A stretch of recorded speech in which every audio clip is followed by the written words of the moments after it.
আমি আপনাদের সাথে জয়। আপনারা দেখছেন বংরহস্য ইউটিউব চ্যানেল। আজকের পর্ব তারনাথ তান্ত্রিক এবং ভুবনডাঙ্গার প্রেত পঞ্চম পর্ব।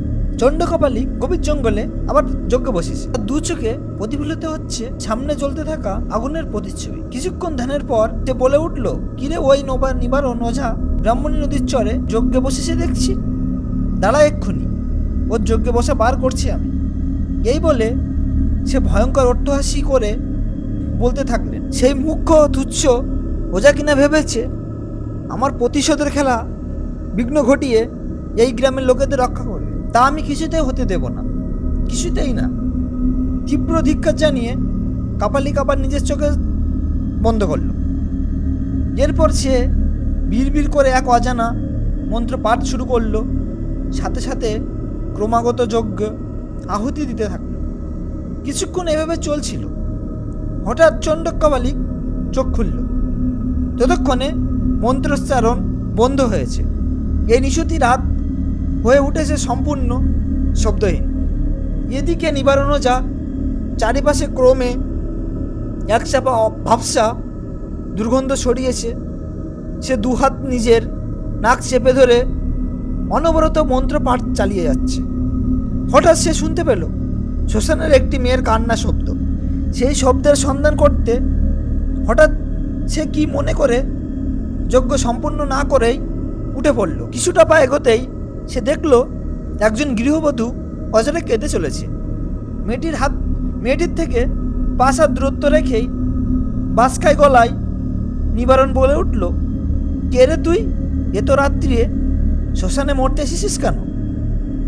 আমি তো আজকে সবাইকে বারবার বারণ করে দিয়েছি কেউ যেন শ্মশানে না আসে, তাও কেন তুই এখানে এসেছিস? নিবারণের গম্ভীর গলাস্বর শুনে মেয়েটি ভয়ে ভয়ে বলল, আমার স্বামী প্রতিদিন আমার উপর অকথ্য আচরণ করে। আমি আর তার অত্যাচার সহ্য করতে পারছি না, তাই আমি এই ব্রাহ্মণী নদীতে আত্মহত্যা করতে এসেছিলাম। মেয়েটির কথা শুনে নিবারণ একটু বিরক্ত হয়ে বলল, জানিস না আত্মহত্যা মহাপাপ? তুই চিন্তা করিস না, আমি তোকে কিছু শিকড় দেব, তা তুই প্রতিদিন তোর স্বামীকে খাবারের সাথে মিশিয়ে খেতে দিবি। দেখবি তোর স্বামী ভালো মানুষ হয়ে যাবে, তার সাথে তুই সুখে ঘর সংসার করতে পারবি। একদম একদম মরার কথা মাথা থেকে ঝেড়ে ফেল। আর এত কথার মধ্যে তোর নামটা তো জানা হলো না। তোর নাম কি? কোন বাড়ির বউ তুই? আগে আমার নাম রাধারানী। আপনাকে যে জমিদার ডেকে এনেছে সেই বাড়ির লিটল সর্দারের বউ আমি। ও তুই জমিদার খাস লিটল বৃন্দাবনের বউ? এবার বুঝলাম। বেশ চল, আর কিছুক্ষণের মধ্যে ভোর হবে। তুই আমার যজ্ঞস্থলে চল, আমি যজ্ঞ সম্পন্ন করে তোকে সেই ঔষধি দেব। আচ্ছা বাবা ঠাকুর, চলুন। নিবারণ কিন্তু রাধারানীর মুখের সেই কুটিল হাসির দিকে একবারও খেয়াল করল না। নিবারণ যজ্ঞস্থলে উপস্থিত হয়ে আবার মন্ত্র পড়া শুরু করল। মন্ত্রোচ্চারণের সাথে সাথে যজ্ঞে আহুতি দিতে থাকল। কিন্তু হঠাৎ তার নজর গেল রাধারানীর দিকে। যজ্ঞের আগুনের শিখায় তার শরীরের কোনো ছায়া দেখা যাচ্ছে না। নিবারণের আর বুঝতে বাকি থাকলো না সামনে থাকা বউটি আসলে কি। রাগে কাঁপতে কাঁপতে নিবারণ চিৎকার করে উঠল, ওরে শয়তানি, তুই তবে সেই প্রেত যে এতদিন ধরে গায়ের লোকগুলোকে খেয়েছিস, এই বউটাকে খেয়েছিস, আর তার শরীরে বাসা বেঁধে আজ তুই আমার জমের ঘাড়ে পা রেখেছিস। কিন্তু আমাকে তুই চিনিস না, আমার শক্তি সম্পর্কে তোর কোনো ধারণা নেই। নিবারণের কথা শুনে রাধারানী রূপী প্রেতটি খিলখিল করে হেসে উঠল। নিবারণ সবে মন্ত্র তারা তাকে বন্দি করতে যাবে, তৎক্ষণাৎ সেই প্রেত মায়া বলে একদম তার মুখের সামনে এসে দাঁড়িয়েছে। ঠোঁটে লেগে আসে ভয়ঙ্কর কুটিল হাসি। নিবারণ কিছু করার আগেই সেই প্রেত তার তীক্ষ্ণ দাঁতগুলো নিবারণের কণ্ঠনালী বরাবর বসিয়ে দিল। নিবারণ আজকে গাত্রবন্ধন করতে ভুলে গিয়েছে, ফলে খুব সহজে সেই প্রেত তাকে নিয়ন্ত্রণে আনতে পেরেছে। কিছুক্ষণ ধস্তাধস্তির পর নিবারণের শরীরে আস্তে আস্তে অবশ হয়ে পড়ল যজ্ঞ বেদির পাশে। সেই প্রেত মহানন্দে নিবারণ মৃত শরীর থেকে রক্ত পান করে তীব্র চিৎকার করতে লাগলো। যারা সাহস সঞ্চয় করে ভোরবেলা ঘরের দোর খুলে বেরিয়ে এসে তারা পুনরায় সেই পিশাচিক চিৎকারে শব্দে একেবারে আটকে উঠার সাথে সাথে আবার ঘরের খিল দিয়ে উঠতে লাগলো, রাম নাম জপ করতে লাগলো। কিছুটা বেলা বাড়লে বৃন্দাবন সহ 10-12 জন লোক ভয়ে ভয়ে শ্মশানের দিকে রওনা হলো। শ্মশানে গিয়ে তারা দেখলো যজ্ঞ বেদির পাশে নিবারণের দেহটা পড়ে রয়েছে। সেখানে এসে কয়েকটা শিয়াল ঘুরঘুর করছে। মানুষের দল দেখে তারা সেখান থেকে চলে গেল। নিবারণের হাত পা মাথা সব তীব্র আক্রোশে টেনে এড়া রয়েছে। মাথাটা দেহ থেকে কিছুটা দূরে ব্রাহ্মণ নদীর চরে পড়ে আছে। সেখানে চোখ দুটো নেই, বরং দুটো কোটরের সৃষ্টি হয়েছে। এই দুদিনে গ্রামের মানুষের মনে যে সাহসের সঞ্চয় হয়েছিল তা যেন নিমেষের দাসের ঘরের মতন ভেঙে পড়ল। এতদূর বলে অবাই এতক্ষণে একটু চুপ করল। সব শুনে তারানাথের কপালে চিন্তার ভাঁজের সৃষ্টি হলো। তিনি বললেন, সবই তো বুঝলাম অভয়, তুমি একবার আমাকে জমিদার বাড়িতে নিয়ে চল। সেখানে গিয়ে সমস্ত ঘটনাটি নিয়ে জমিদার মশাইয়ের সাথে একবার আলোচনা করতে হবে। বেশ ঠাকুর মশাই, আমি আপনাকে জমিদার বাড়ি নিয়ে যাব। আমার বিশ্বাস আপনি পারেন আমাদের গ্রামকে এই সম্মুখ বিপদের হাত থেকে রক্ষা করতে। তারানাথ অভয়ের সাথে জমিদার বাড়ির উদ্দেশ্যে রওনা দিলেন।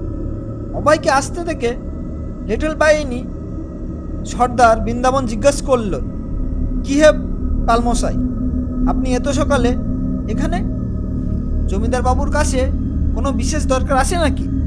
প্রত্যুত্তরে অভয় বললেন, হ্যাঁ বৃন্দাবন ভাই, আসলে এই ঠাকুরমশাই ইনি একবার জমিদার বাবুর সাথে দেখা করতে চাইছেন। আমাদের গ্রামকে বাঁচানোর চেষ্টা করে দেখবেন বলছে। অভয়ের মুখে তারানাথের পরিচয় পেয়ে লিটল সর্দার তারানাথের উদ্দেশ্যে করজোরে প্রণাম করলেন। বাইরে অভয় আর বৃন্দাবনের কথার শব্দে স্বয়ং জমিদার রুদ্রশঙ্কর বন্ধরমহল থেকে বেরিয়ে এলেন। তারানাথের সৌম্য দর্শন রূপ দেখে জমিদার রুদ্রশঙ্কর মশাই তার উদ্দেশ্যে করজোরে ভক্তিভরে প্রণাম করে আকুল কণ্ঠে বলেন, কে আপনি? আপনি নিশ্চয়ই কোনো দিব্য পুরুষ। আজ আমাদের গ্রামকে রক্ষা করতে নিশ্চয়ই আপনার আগমন ঘটেছে। আপনি আপনার আসল পরিচয় দিয়ে আমাকে কৃতার্থ করুন। তারানাথ এবার একটু স্নিগ্ধ কণ্ঠে বললেন, আমি এক সাধারণ ভবঘুরে মানুষ। গত রাতে আপনাদের গ্রামে উপস্থিত হয়েছি। রাত্রি যাপনের জন্য আশ্রয় খুঁজতে খুঁজতে অভয়ের কাছে গিয়ে উঠেছিলাম। তার মুখে আপনাদের গ্রামের ভয়ঙ্কর অবস্থার কথা জানতে পারি। তাই একবার আপনার গ্রামকে রক্ষা করার চেষ্টা করব বলে মনস্থির করলাম। বেশ বেশ ঠাকুর মশাই, আপনার অশেষ করুণা। আপনি আমার আতিথেয়তা গ্রহণ করুন, কিছু আহার করুন। বিকেলে সেই ভয়ঙ্কর বিভীষিকার দমনের উপায় নিয়ে আপনার সাথে কথা বলব। দুপুরে আহার ছেড়ে জমিদার মশাই ও তারানাথ মুখোমুখি বসলেন। জমিদার মশাই তাকে প্রেতানু বিবরণ দিতে থাকলেন। সমস্ত কথা শুনে তারানাথ বললেন, আমি শ্মশানের একটি নিভৃতে সাধনায় বসতে চাই। কাল সকালে আগে আমি বাড়ি ফিরব না। অযথা আমাকে নিয়ে কেউ চিন্তা করবেন না। প্রকৃতি আজ বড়ই তমসান্ন। মাঝে মাঝে শিয়ালের দল করুণ স্বরে কেটে চলেছে। মেঘের রেশ কেটে যেতেই আকাশে এক লাফি চাঁদের দেখা মিলেছে। তারই মাঝে মধুসুন্দরী দেবীর ধ্যানে নিমজ্জিত তারানাথ। হঠাৎ তারানাথ উপলব্ধি করল চারপাশের আবহাওয়া ক্রমশ পরিবর্তন হচ্ছে। একটা পোষা দুর্গন্ধ চারিদিকে ছড়িয়ে পড়েছে। তিনি আর একাগ্রতা বজায় রাখতে পারলেন না। চোখ খুলে দেখলেন শ্মশানের পূর্ব দিকের বাঁশঝাড়ের পাশে একটা চাপা অন্ধকার এসে উপস্থিত হয়েছে। তবে সেই জমাট বাঁধা অন্ধকার কিন্তু সজীব, মাঝে মাঝে নড়ে চড়ে উঠেছে। তারানাথ বুঝতে পারলেন তার প্রতিপক্ষ এসে হাজির রয়েছে। সে কোনো মুহূর্তেই তার উপর আঘাত আনতে পারে। নিজের সুরক্ষার জন্য শ্মশানের কিছুটা ধুলো নিয়ে নিজের চারপাশে ছড়িয়ে দিয়ে মন্ত্রোচ্চারণের সাথে সাথে গায়ত্রী বন্ধন সম্পূর্ণ করলেন। মুহূর্তের মধ্যে সেই জমাট বাঁধা অন্ধকার তারানাথের উদ্দেশ্যে আঘাত আনতে চাইলেও কিন্তু সেই মন্ত্রের শক্তির সাথে কোনো মতেই পেরে উঠছিল না। কিছুক্ষণ বৃথা আস্ফলন করে যখন সে নিজের কার্য সম্পাদনে ব্যর্থ হলো, তখন সে প্রেত তীব্র গর্জন শুরু করলো। সেই গর্জন এত ভয়ঙ্কর ছিল, তার শব্দে কোনো সাধারণ তান্ত্রিক সেই স্থানে আক্কা পেত না। তারা ধীরে ধীরে এক অজানা মন্ত্রোচ্চারণ করতে শুরু করলো। সেই মন্ত্রোচ্চারণের প্রভাবে চারিদিকে সুন্দর মিষ্টি গন্ধ ছড়িয়ে পড়ল। শেষ অবধি সেই প্রেত বাধ্য হয়ে ফিরে গেল তার প্রভুর কাছে, যে তাকে তারানাথকে বধ করতে পাঠিয়েছিল। ততক্ষণে ভোর আলো ফুটেছে। তারানাথ জমিদারের বাড়ির উদ্দেশ্যে যাত্রা শুরু করল। সেখানে তার জন্য জমিদার রুদ্রশঙ্কর অধীর আগ্রহে অপেক্ষা করছিল। তারানাথ জমিদারকে বললেন, আজ্ঞে জমিদার বাবু, সেই প্রেত অসীম ক্ষমতার অধিকারী, সাথে সে মায়াবীও। তাকে বধ করা এত সহজ নয়। কাল রাতে তার সাথে আমার এক প্রকার যুদ্ধ হয়েছে।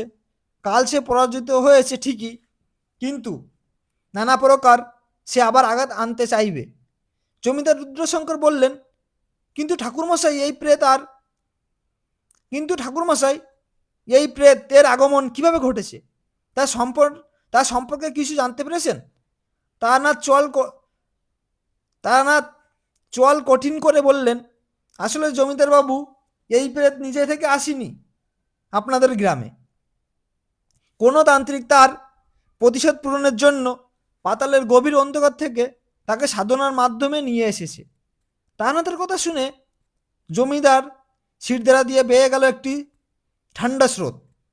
ভয়ে ভয়ে তিনি বললেন, তার মানে এই ভয়ঙ্কর প্রেতকে কেউ আহ্বান করেছে, মরণ খেলা মেতে উঠেছে।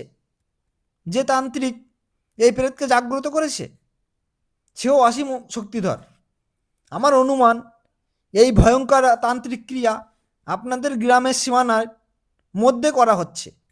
নিশ্চয়ই সে দুরাচারী এখানে কোথাও আত্মগোপন করে রয়েছে এবং রাতের বেলায় সে মরণ খেলায় মেতে উঠেছে। আমাকে আজ সারাদিন এই গ্রামের চারিদিকে ঘুরে দেখতে হবে কোথায় সেই দুরাচারী আত্মগোপন করে রয়েছে। আপনি আমাকে একজন সাহসী লোক দিন, যে আমাকে গোটা গ্রামটিকে ঘুরিয়ে দেখাতে পারবে। তো আজকের এপিসোড এখানে শেষ করলাম। যদি ভিডিওটা ভালো লেগে থাকে, লাইক সাবস্ক্রাইব করে চ্যানেলের পাশে থাকবেন।